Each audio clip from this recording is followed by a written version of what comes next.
Come over, we'll feed you, cause we love everyone. We're breaking our fast to the sound of the adhan. Is going to be born, known to Nabi Karim sallallahu alaihi wasallam. When there is going to be rain, known to Nabi Karim sallallahu alaihi wasallam. What is going to happen tomorrow, known to Nabi Karim sallallahu alaihi wasallam. And our Nabi sallallahu alaihi wasallam stated, Allah gave me such a knowledge that all whatever is going to happen, ma huwa ka'inun ila yawmil qiyamah, until qiyamah, whatever is going to happen, I know that. This be bid'ah to ask from Allah by praising Allah, by praying 2 rakats nafil for Allah, by reciting the verses of the Quran, the surah of the Quran, which is the heart of the Quran. أعوذ بالله من الشيطان الرجيم بسم الله الرحمن الرحيم وصلى الله على سيدنا ونبينا محمد وعلى آله وصحبه أجمعين.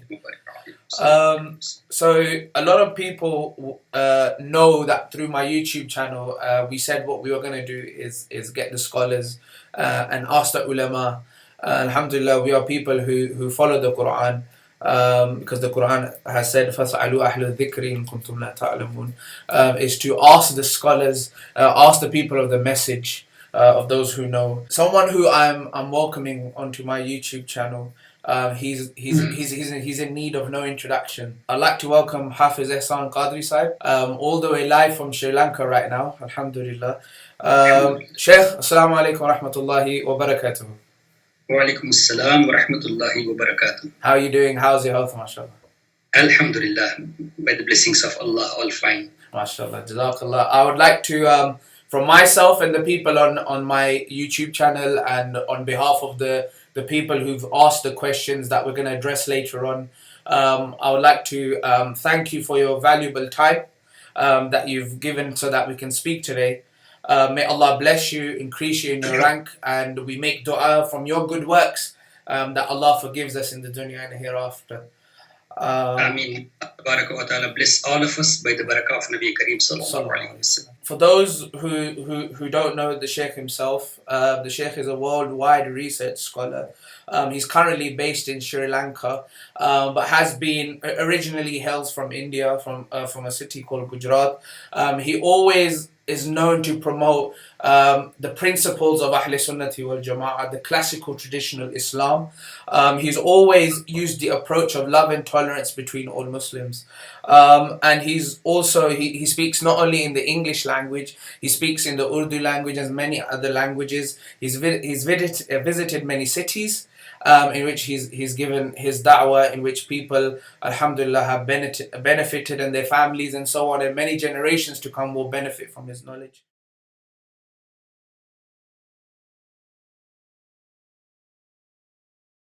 Bismillahir Rahmanir Rahim. Wassalatu wassalamu ala ashrafil anbiya'i wal mursalin. First of all, brother, I would like to mention that the way you have given the introduction, I am not such. But may Allah tabaraka wa ta'ala make me such, and may He accept your du'as by the barakah of Nabi Kareem sallallahu alayhi wa sallam. Since childhood, I was inclined towards Hifzul Quran, let's say at the age of about 13, 14 years. And after doing my ordinary levels, 10th standard, I went to Pakistan to do the Hifzul Quran. And before I went to Pakistan, I started memorizing few surahs of the Holy Quran by being at home. Then after I did 18 chapters, you know that shaitan is always behind people who are inclined in religious knowledge. So I had such thoughts that let me go back to home, go back to Sri Lanka, go back home and I'll study, I'll complete there. So on a holiday, I came to Sri Lanka thinking that I may not go again. But my father, may Allah tabaraka wa ta'ala grant him healthy life, he forced me and he told my elder brother that immediately next flight, Ehsan should go back to Pakistan. Then my mother said no, as he had visited, let him stay for some time and after that let him go. So I stayed here for 3 weeks, and then when I went to Pakistan, only 3 months were remaining for Ramadan. And I had to complete 12 more chapters. So my ustaz, may Allah elevate his status and grant him health. He told me that, Ehsan, there are 3 months for Ramadan and 12 chapters are remaining. Either you complete the Quran or you die. And we learn from your life and many other ulama that suhbah is really important. with people who you sit with, stand with, who you listen with is really important. Correct me if I'm wrong. You recently went to do Umrah. So Mubarak from all of us, from all of the YouTubers and all the ulama and everybody across the globe. So mashallah, Mubarak to you for your blessing.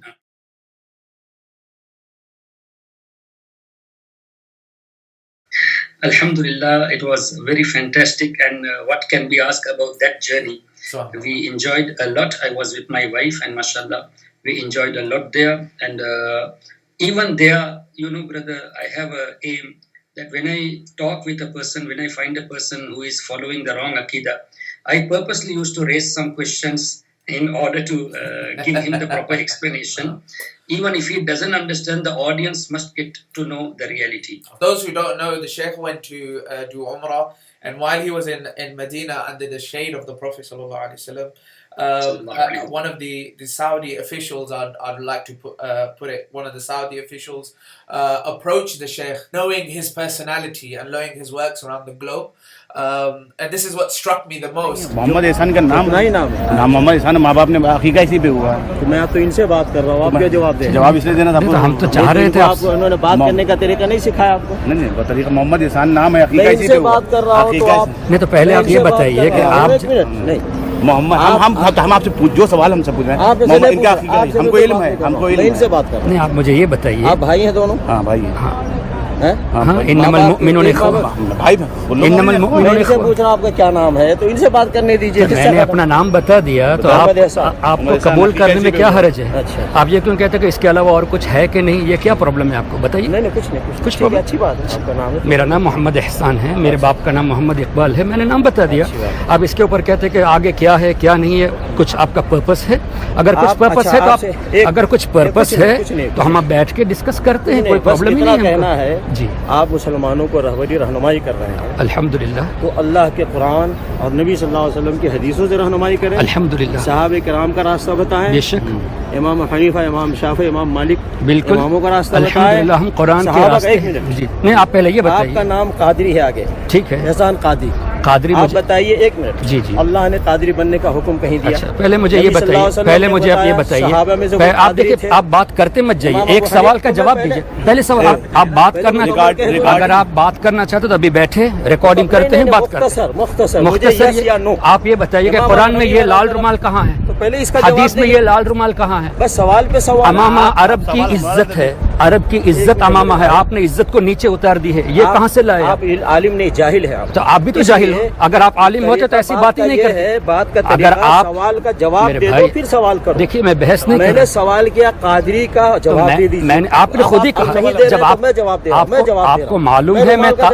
आपको मालूम है मैं कादरी सिलसिले का हूँ, तो आप बिला वजह सवाल क्यों करते हो? मैंने कहा ये गलत तरीका है, इस्लाम से हट के। ये कौन सा सही तरीका है बताइए? लाल रुमाल बताइए। इसको हमने जी इस्लाम समझ के नहीं इस्तेमाल, तो फिर तो इसका मतलब, इसका मतलब और कादरी आपने तो इस्लाम समझ के इस्तेमाल। लिबास का सुन्नत नहीं है कि हदीस में? एक मिनट सुनिए, लक़द कान लकुम फी रसूलिल्लाहि उस्वतुन हसना, तो क्या हमारे आका दुनिया में लिबास का तरीका नहीं सिखाए कि आप अपनी मर्जी से लिबास पहनते हैं? अल्लाह क्या बात है यार। तो आपका अवामा कहाँ है?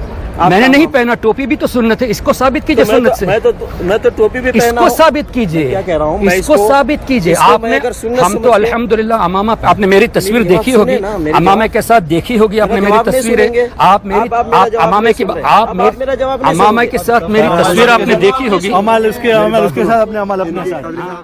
He asked him what is your name, and he told me his real name. He said I think he said Muhammad Ehsan.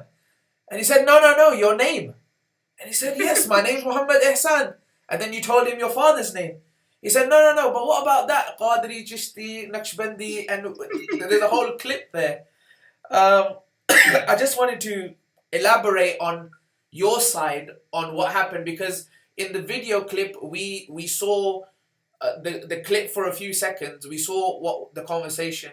I want to know from your words what happened, and also what happened after that as well, inshallah. Yeah, actually, this guy is from India. He's from Bihar, and his name is Muzaffarul Islam. And in Saudi, they train many such people from India, Pakistan, and Bangladesh, so that they can cover the people of those areas. And this person particularly always he used to have another person with him who used to take videos of the discussion of the conversation. And he talks to people in such a manner that he doesn't let others to answer even. Like for the matter of ta'weez, he just keep on saying that this is shirk, did Sahaba do this, did Imam Abu Hanifa do this, like that. And even with regards to the recitation of Salawatul Taj, Darud Taj, also he objected. So even though our ulama, mashallah, are able to reply, but he doesn't give them the opportunity to talk. So I had already, alhamdulillah, responded to many of his clips. And when I was in Madina Sharif, to be honest, my dear brother, I was expecting that he should come to me so that I also should have a conversation with him. Again, after another round, he came to me and asking me my name. And I was well aware that he will raise the question on Qadri. And also I'm aware that if I go to respond on Qadri, I need some time to explain and he won't let me talk much because his plans are such. So immediately I said, you are asking my name. My name is Muhammad Ehsan. And if you want further explanation, then come sit, we'll have a discussion. But he said, no, mukhtasar, let us make it short. So that was, I was well aware of that he will come in that manner. And before he talks further, I wanted to raise this question about his lal rumal, the red scarf, because wearing a scarf is not bid'ah, it is sunnah. Rumal is sunnah, that is chadar is sunnah. But they have omitted the sunnah of the turban sharif and they have started wearing this. So that was my question. आप लोगों ने Arab की इज्जत, the respect of Arab, you have removed that, you have kept it under your feet and you have started wearing this. What is the evidence for this? Then he had to say by himself that actually we don't take it as an Islamic dress. Then I got another opportunity to say that when Allah has stated in the Holy Quran, لَقَدْ كَانَ لَكُمْ فِي رَسُولِ اللَّهِ أُسْوَةٌ حَسَنَةٌ, he is the best role model. So you mean to say he didn't teach you about the dressing? So there he has to shut his mouth. I mean, he was stunned and he was not able to answer.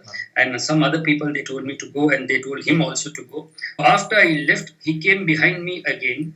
And one of my friend from India, he was recording that incident. As I knew that he will come to me, I had opened my audio recorder already, and as soon as he came, well prepared, Shaykh, well prepared, mashallah. So after that, actually, I stopped the recording conversation. I stopped the recorder. When I went off, he came behind me saying that, see, there are two types of sunnah. I said, I don't want your explanations. I want the explanation from the hadith where it is mentioned as sunnah to qisman, that sunnah is of two types. You have to tell from the hadith, not from your mouth. And I also said that you have agreed by yourself that you are doing something which is bid'ah. So when you are committing bid'ah and you agreed for that, then what are the rights you got to explain us with regards to the religion? They knew that they are wrong. They knew they are committing something wrong. And they don't let others to speak. And I was relaxing because, my purpose is the audience should get the proper message. Okay. So if I also start talking roughly, there won't be a clear explanation given to the audience. For example, 2 years ago when I was for Hajj, alhamdulillah, I met a student of Madina University. And he had texted me through Facebook saying that whenever you come to Makkah or Madina, we have your images, we will spot you and we will prove you are wrong. And suddenly, before the Maghrib, I was going from Masjid al-Nabawi Sharif. I was going to the hotel and he was entering Masjid al-Nabawi Sharif. He saw me and asked this, are you HAFIZ Ehsan? I said, yes. Are you from Sri Lanka? I said, yes. So I am the person who texted you some time back. I want to have a discussion with you. I said, okay, no problem. So we fixed the time and he came for a discussion. That's about 50 minutes. And two people came. Both were from UK actually. And both are studying in Madina University. Okay. And you can find this discussion in YouTube, a healthy discussion with two students of Madina University. Under this, you will find that. So there also, I know they were wrong, but they were saying that the Prophet ﷺ cannot hear us. I was explaining them from the verses of the Quran and from the tafsir of the HAFIZ ibn Kathir. There also I was very polite, though I know they are wrong, but my main purpose was that I should educate the audience. Alhamdulillah, after listening to that clip also, many people got the real message. So my being calm there was with a purpose. Shaykh, this is I have two questions which are from me. And just to get an idea, and I have a lot of questions that have been posted for me from my YouTube page, through emails. A lot of people didn't want to post it. I told them to post it in the comments. A lot of people didn't, which is absolutely fine. They private message me and send me messages to ask yourself But before I get into that, I wanted to start with the ayah of the Quran as a basis of my question.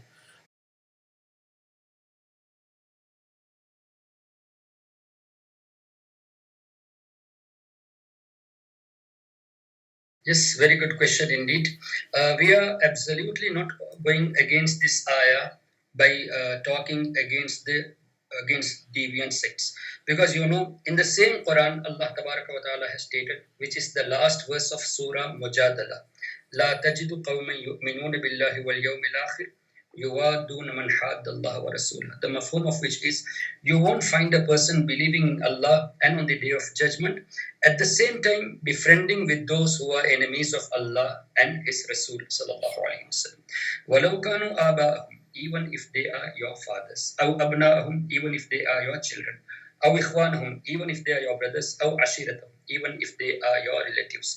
So as you mentioned the name Ibn Abdul Wahhab Najdi, so those who say they are Wahhabis, they are following the teachings of Ibn Abdul Wahhab Najdi, who has misquoted the verses of the Quran. And the Deobandis, their founder is Qasim Nanutwi. For Wahhabis, their founder is Ismail Dehelvi, right? For Qadiani, their founder is Mirza Ghulam Ahmad Qadiani. So everyone has a founder. Even for Tabligh Jamaat, Maulavi Ilyas Kandilvi is a founder. Alhamdulillah, we Ahlus Sunnati wal Jama'ah, we have no such founders. Our founder is Muhammadur Rasulullah sallallahu alaihi wasallam. It is our duty, the duty of ulama of Ahlus Sunnah, to educate the people, that too in light of the Quran and the Hadith, because Nabi Kareem sallallahu alaihi wasallam announced in Masjidun Nabawi Sharif about names of about 70 or 72 munafiqin, saying, "Ukhruj ya fulan fa innaka munafiq." Stand up, get out of so and so, you are munafiq. Indeed, you are munafiq. So our Nabi sallallahu alaihi wasallam mentioned their names and chased them from the Masjidun Nabawi Sharif. So to talk against those enemies of Allah and Rasul sallallahu alaihi wasallam is sunnah of Nabi Kareem sallallahu alaihi wasallam, sunnah of Allah as well. And the verse of the Quran, Surah Mujadila, which I mentioned, last part is وَأَيَّدَهُمْ بِرُوحٍ مِّنْهِ.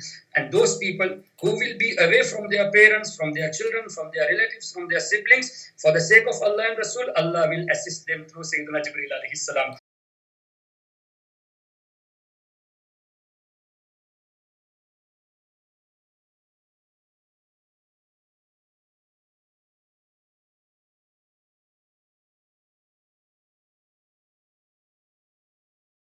Yes, actually, they are being paid for that. So when they are being paid for that, Right. that means it's coming from their higher sources. Right. So it's very clear, because some of the people who studied in Madina University who are Sunnis, they also have mentioned this, that we are paid and we are forcefully made here to stand and to chase people in this manner.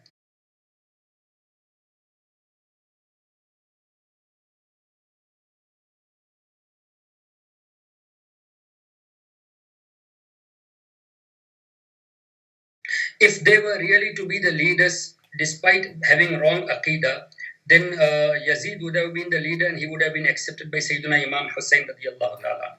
So Sayyidina Imam Hussein radiallahu ta'ala, who did not accept Yazid as the leader, is an evidence that when a person had corrupt beliefs, then he has to be avoided. That's very clear from the hadith and from the practices of Ahlul Bayt and the pious predecessors. With regards to Yazid, there are statements of some ulama like Imam al-Adham Abu Hanifa, who made sukut there, who made silence there. No. So these people uttering against Nabi Kareem sallallahu alaihi wasallam. So a person who about whom there are fatwa of kufr as well as sukut has been made there. So even about that person, when Imam Hussein radiallahu ta'ala who did not accept such a person, then these people are uttering against, they are insulting Nabi Kareem sallallahu alaihi wasallam, then there is no way for them to be the leaders. So how can we expect these people as the leaders? Subhanallah.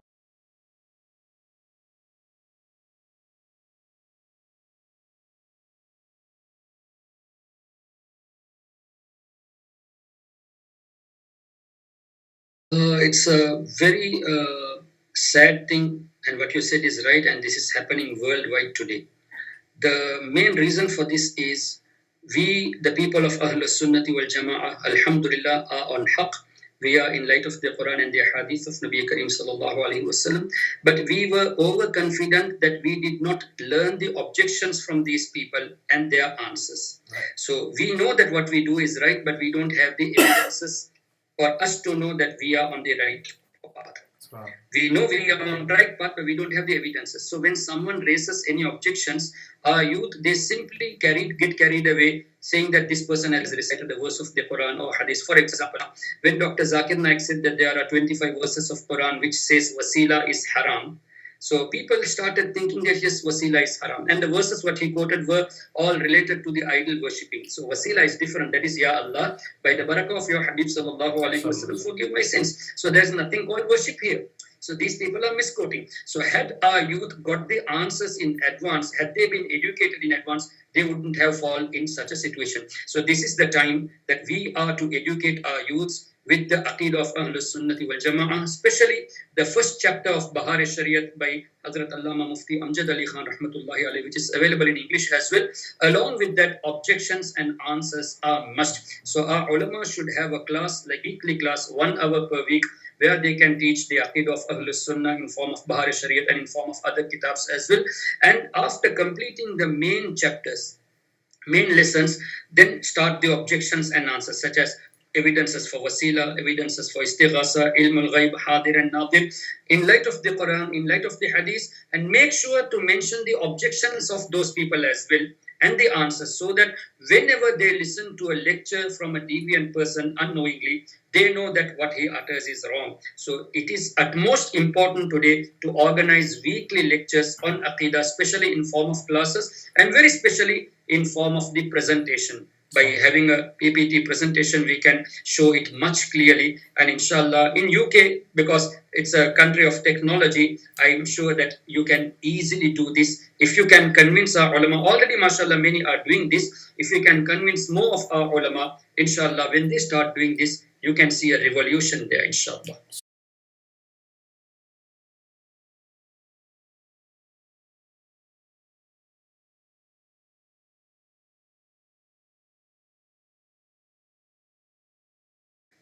If you refer to the explanation of the Muhaddisun, kullu bid'atin dalala, every new thing, every innovation is bid'ah. So usually the kull is used for majority as well. It doesn't mean totally everything, most of the things. And the other thing, if you say kullu bid'atin, every bid'ah, then who gave you the right to divide, saying dunyavi matters are different and religion matters are different? Who gave the rights in this? When kullu bidah has come, every bidah. So when we give some answers, for example, that you are using a mobile phone, this is also bidah, Sahaba did not use. They say, no, this is worldly matters, this is different than Islam. So now our question is, our Nabi sallallahu alaihi wasallam came to this dunya in order to educate us how to live in this dunya in form of Islam. In a way of Islam, how to live in this dunya. So if you say, no, we are doing out of Islam, we are doing this against Islam, and we are doing as a worldly matter, that means you yourself agree that you are not following Islam. When you are not following Islam, what are the rights you got to educate us? Subhanallah, of course. And Shaykh, just to expand your point, this is a question from me. I came across a hadith which I haven't read the sanad for, but to run it by you, because alhamdulillah you would know or come across it. I hope you come across it. Is that after the passing of Rasulullah sallallahu alaihi wasallam, Sayyidina Umar radiallahu anhu, or one of the Sahabas, they moved Maqam al-Ibrahim to a bit back, which was after the time of the Prophet sallallahu alaihi wasallam. Would you count that as an innovation, a new act which was done after the time of the Prophet sallallahu alaihi wasallam? And is every act that's done after the Prophet sallallahu alaihi wasallam necessarily a bid'ah? Actually, they are denying, or they are giving a self-explanation of the other hadith of Muslim Sharif, where man sanna sunnatan hasanatan is recorded. If a person innovates a good thing, then he will be rewarded. And those who follows, they also will be rewarded, and accumulated rewards will be given to the person who initiated. For my viewers, just to explain, there's a clip of the Shaykh online where he was explaining this term. कि वहाबी बोलता है लेकिन समझता नहीं. He speaks but he doesn't understand.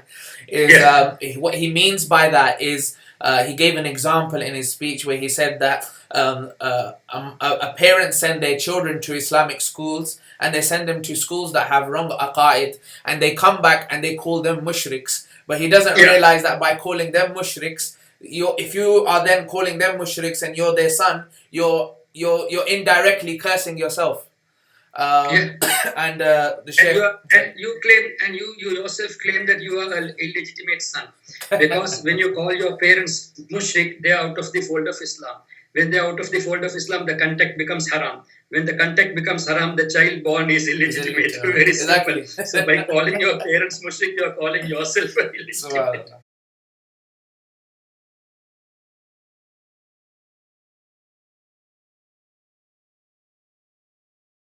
Yes, Wahhab is the name of Allah Tabaraka wa Ta'ala. But my question here is, why don't they call them as Karimi, Rahmani, Rahimi, only why they call themselves as Wahhabi? If they are so, sincere in their claim that they are followers of Allah Ta'ala by preferring them to call as Wahhabis, then they should be called as Rahmani, Rahimi as well, but they don't do that. Just because the name, the one whom they follow, his name is Muhammad bin Abdul Wahhab, referring to him, they are calling themselves as Wahhabi. So this itself elaborates that they are not preferring for them to called as the servants of Allah, but they are calling them as the followers of Ibn Abdul Wahhab Najdi. If not, they should be happy to call themselves as Qadri as well, because Qadri is also the name of Allah Tabaraka wa Ta'ala. But when we say Qadri, they get They get angry. They get angry. You saw the difference here. Of course. And please correct me, Shaykh, if I'm wrong, that the name of Allah is not Wahhab, it's Al-Wahhab. And Yes. likewise, nobody else can be called with that name because Allah is Al-Wahhab.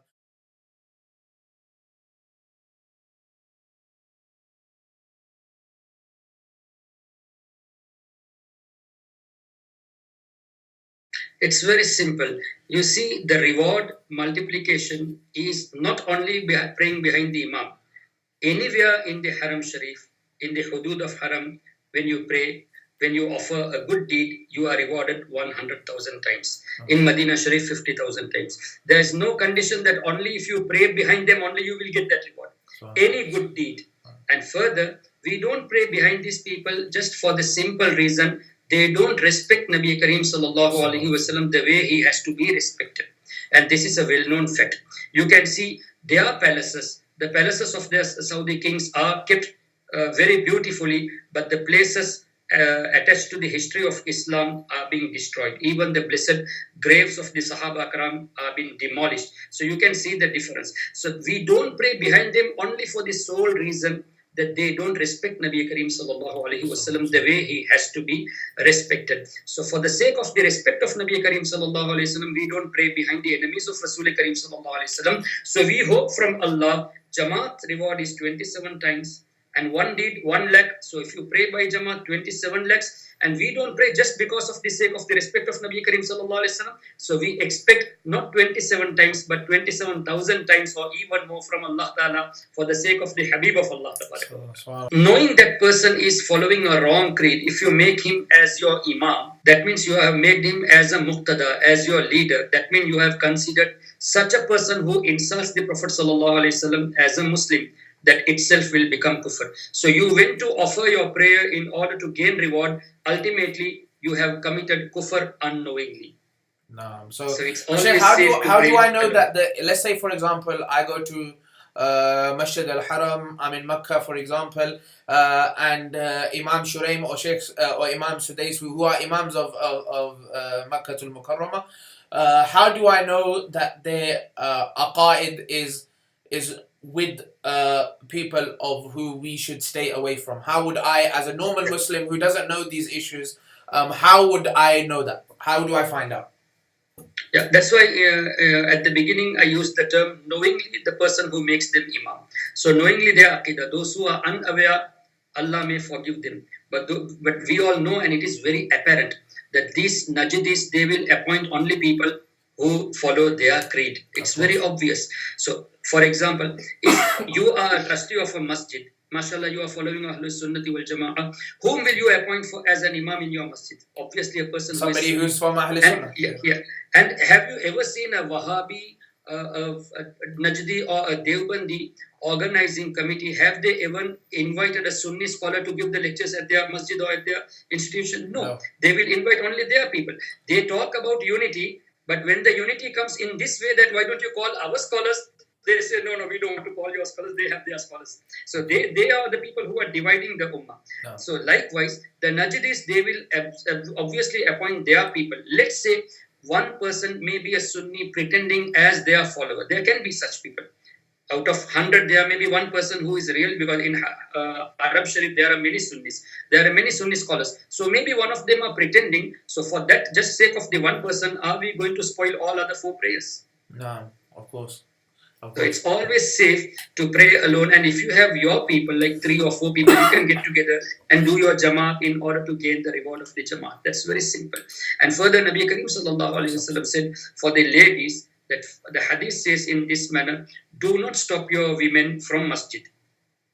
By taking this hadith, these people who follow the deviant path, they say that ladies are to be allowed in masjid, and this is the reason in their masajid always ladies are also there. The very next part of the hadith, do not stop your women from masjid. Same hadith continues, their homes are better for them. So they hide this part. It's the same hadith. Yeah. They hide that. Of course. So Nabi Sallallahu Alaihi Wasallam, did he say this in UK or Sri Lanka? No. Or in Haramain Sharifain? Yeah, in Haramain. Yeah. In Haramain Sharifain, for the ladies, when their rooms are better for them to offer prayer, why are these people running to the masjid? Subhanallah. Leaving a better thing. So it's very simple to understand from the hadith, but these people, they are masters, they have done mastery in misquoting. That's the best thing. So this way, Ala Hazrat Imam Ahmad Raza protected our iman. When the matter of Ilmul Ghaib arose, he wrote Ad-Dawlatul Makkiyah and Ambaul Ghaib and many other kitabs with regards to the knowledge of the unseen of Nabi Karim Sallallahu Alaihi Wasallam. So Ala Hazrat protected our iman. In other words, he showed the path of the pious predecessors. So when we say Maslake Ala Hazrat, we don't mean Barelvism as a sect. We mean as it was through Ala Hazrat we got to know on the real path after the confusion made by the deviant people.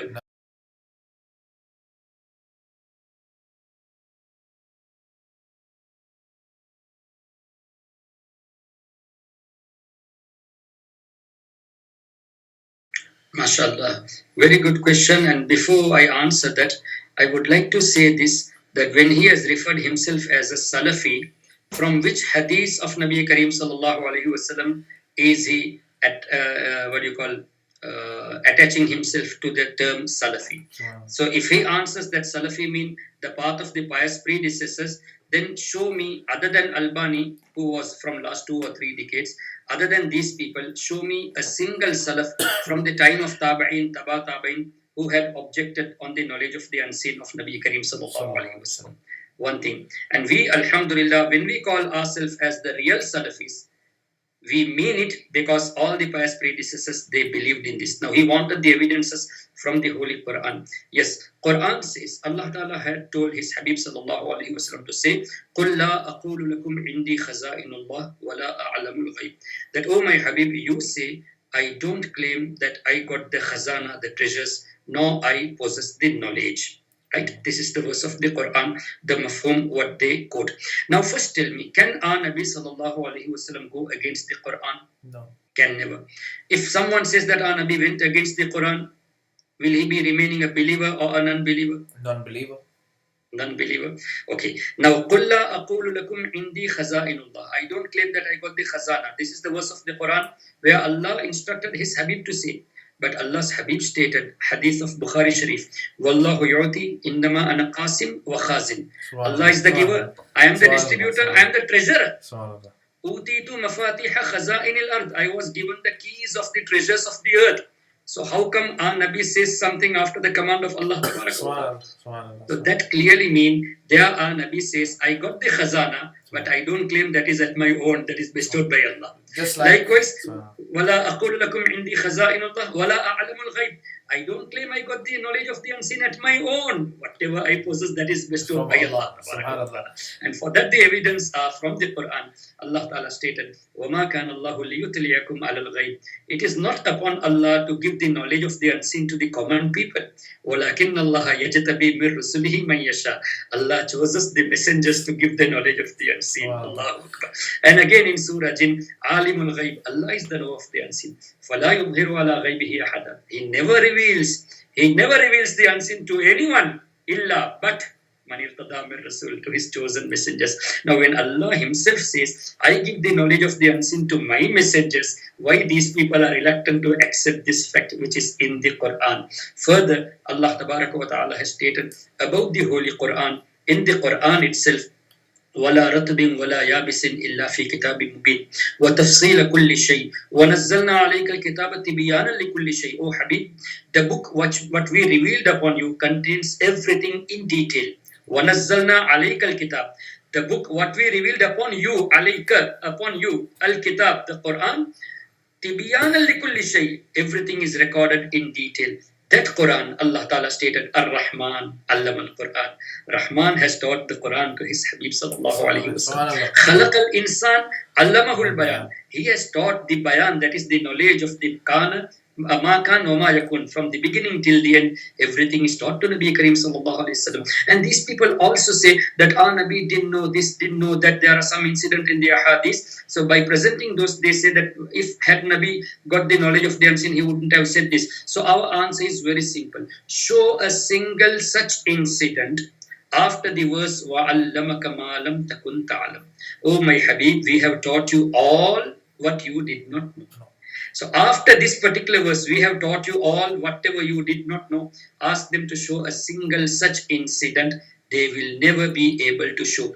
There are some instances like when our Nabi sallallahu alaihi wasallam was silent on a matter, it doesn't mean he doesn't know it. That is to educate people. For example, our Nabi sallallahu alaihi wasallam questioned Hazrat Bilal radiyallahu ta'ala that, oh Bilal, what is that action you are doing that I heard your footstep in Jannah? Hadith of Muslim Sharif. So that means, it doesn't mean our Nabi is unaware about the Tahiyatul Wudu. He is aware that Hazrat Bilal is performing Tahiyatul Wudu to show the public, to show the Ummah that you also should do this act.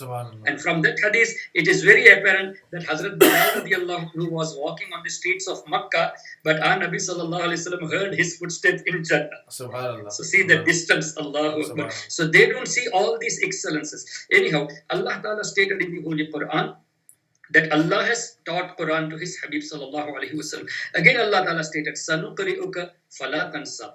Oh my Habib, we will make you read that you will never forget. Illa masha Allah. Even if you forget, that will be by the will of Allah. So our Nabi doesn't forget at his own. Allah makes him forget in order to establish a sunnah of Nabi Kareem sallallahu alaihi wasallam. Further Allah Ta'ala stated in Surah Qiyamah, Summa inna alayna bayana. Oh my Habib, explaining you the Quran is upon Allah Tabaraka wa Ta'ala. So when Allah is the teacher for his Habib sallallahu alaihi wasallam, who are we to object on this? And further Allah Ta'ala stated, وَمَا هُوَ عَلَى الْغَيْبِ بِضَنِينَ. My Nabi is not stingy with regards to saying the ghaib. So a person can be stingy only when he has something and when he doesn't give that. Then only he can be called a stingy. If a person doesn't have anything, no one will call him a stingy person. So when Allah said, my Nabi is not stingy in the matters of ghaib, that means he possesses the knowledge of the knowledge of actually. Yeah, we never say that our Nabi got the knowledge at his own. Our claim is very simple.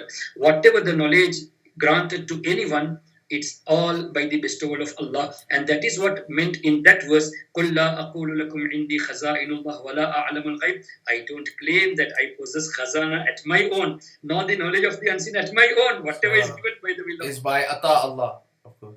So it's very simple, and even if you ask him to refer to Jal Haq, he will get so much of evidences from the Quran and from the hadith of Nabi Kareem sallallahu alaihi wasallam.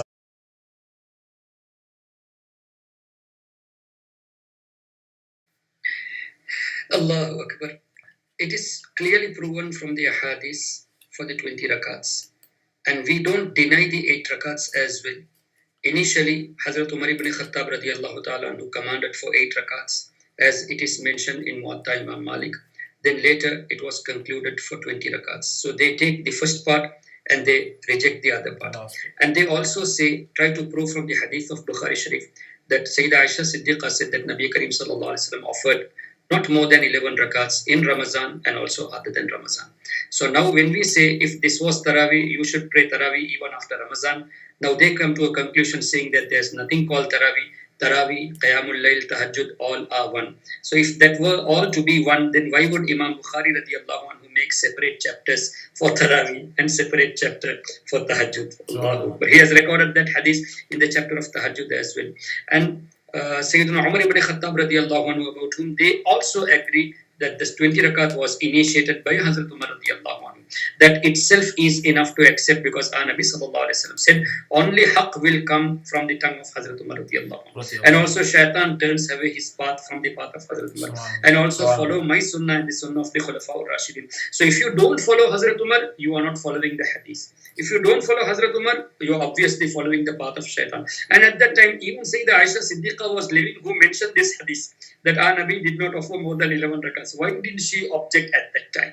Hazrat Usman radiallahu anhu was living. Why didn't he change that atmosphere during his khilafah? Hazrat Ali radiallahu anhu was also living. Why he didn't change after during his khilafah, that Hazrat Umar made a mistake? All the Sahaba were in consensus. And you also asked this question about ijma. This is also ijma, consensus of Sahaba Kiram Ridwanullahi alayhim ajmain. So it is always safe, and the right method is to offer 20 rakat, because that was the conclusion from Sahaba Kiram Ridwanullahi ta'ala alayhim ajmain. And again, in the month of Ramadan, our aim is to more incline towards ibadah. So when the matter of ibadah comes, these people become lazy, and they want others also to become lazy. So if this is month of Ramadan, what we are expecting, do more ibadah, get yourself benefited from a thing which is a prayer for Allah Tabaraka. If you are praying 20 rakats, for whom are you offering? For Allah Tabaraka. And you have answers as well, that Ya Allah, I offered 20 rakat because it is mentioned in Bukhari Sharif and many ahadith books that Hazrat Umar ibn Khattab initiated this. And let me say this as well. If you say that Nabi Karim sallallahu alaihi wasallam had not offered 20, it was by Hazrat Umar, that means you agree that Hazrat Umar went against Nabi Karim sallallahu alaihi wasallam. When he went against Nabi Karim sallallahu alaihi wasallam, you are not supposed to call him Amirul Mu'mineen. You are calling him radiyallahu anhu. You are calling him Amirul Mu'mineen. At the same time, you agree that he went against Nabi Karim sallallahu alaihi wasallam. So these are the logic of these people. Wahabi bolta hai, magar samajhta nahi. So it's always safe to be on the path of the pious predecessors, because we always pray in the Salah, Ihdina siratal mustaqim siratal ladina an'amta alayhim, path of the pious people. We are asking from Allah to remain on the path of the pious people. Of course. So after Salah, we are doing against this. Now you see, minimum 17 rakats, okay, and 3 rakat witr. Daily 20 times we are asking Allah to be on the path of the pious predecessors. And after uttering this 20 times minimum, after Salah, we say we don't want the path of the pious predecessors. That means our du'as are not accepted, our Salah is not accepted. Alhamdulillah, Salah of Sunni is accepted. Whatever dua they ask in their prayer, they are following their apart from the prayer as well. These people ask dua from Allah, but they go against the path of the pious people. That means they themselves agree that their Salah is not accepted. Very simple. So my sincere advice to people, don't be lazy. Offer 20 rakats Tarawih. And if you also say, no, there's nothing called 20, there is 8, then there are narrations for 30 rakats as well. So why don't you offer 30 rakats? Subhanallah. Actually, this shows, this elaborates, they are totally lazy. They don't want to offer prayer. Now, the people who claim we are followers of the Quran and Hadith, we are doing the right thing. Why are you going away from the prayer? To go away from the prayer is the path of shaitan, way of shaitan. So you are following the path of shaitan in this. So you yourself agree you are on the path of shaitan. And what are the rights you got to advise us in this regard? Sheikh, I'd like to say Jazakumullah for your time, for giving us time. I'll be very honest, I did I've tried it previously where I tried to get through to ulama, and before even doing it I said, you know what, he's not going to reply, he's too busy, subhanAllah, he's got da'wah going on there, and mashallah, Maulana responded, and alhamdulillah, we make dua from your tawassul that Allah increases our ilm and forgives our sin. And we end this with a share of Allah Hazrat कि रहेगा यूं ही उनका चर्चा रहेगा बड़े खाक हो जाए.